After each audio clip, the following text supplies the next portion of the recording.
আদালতের নির্দেশ উপেক্ষা করে ভেনেজুয়েলার ২৩৮ নাগরিকসহ মোট ২৬১ ব্যক্তিকে এল সালভাদোরে পাঠিয়েছে যুক্তরাষ্ট্র।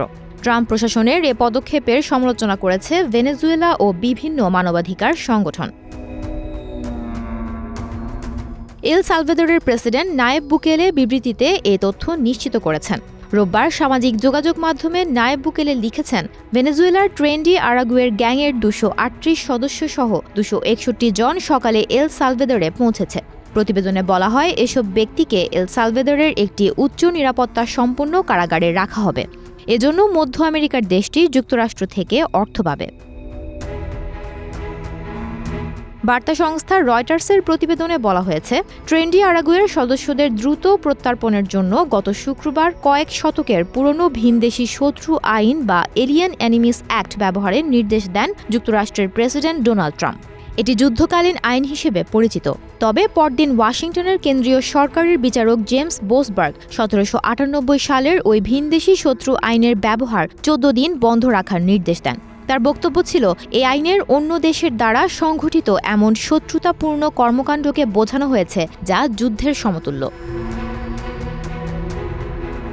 এল সালভাদোরের প্রেসিডেন্ট নায়েব বুকেলে যুক্তরাষ্ট্রের বিচারকের নির্দেশ নিয়ে কিছুটা ঠাট্টা সুরে বলেছেন, উফ, অনেক দেরি হয়ে গেছে। পোস্টের সঙ্গে তিনি একটি ভিডিও যুক্ত করেন। তাতে দেখা যাচ্ছে হাত পা বেঁধে বিমান থেকে সশস্ত্র কর্মকর্তারা লোকজনকে নিয়ে যাচ্ছেন।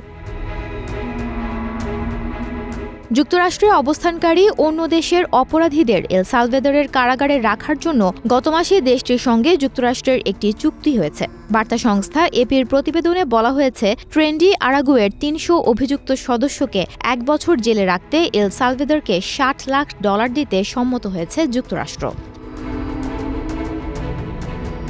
নিজ দেশের নাগরিকদের বিরুদ্ধে যুদ্ধকালীন আইন প্রয়োগ করায় যুক্তরাষ্ট্রের সমালোচনা করেছে ভেনেজুয়েলা। এক বিবৃতিতে দেশটি বলেছে, এর মাধ্যমে যুক্তরাষ্ট্র ভেনেজুয়েলার অভিবাসীদের অন্যায়ভাবে অপরাধী সাব্যস্ত করছে।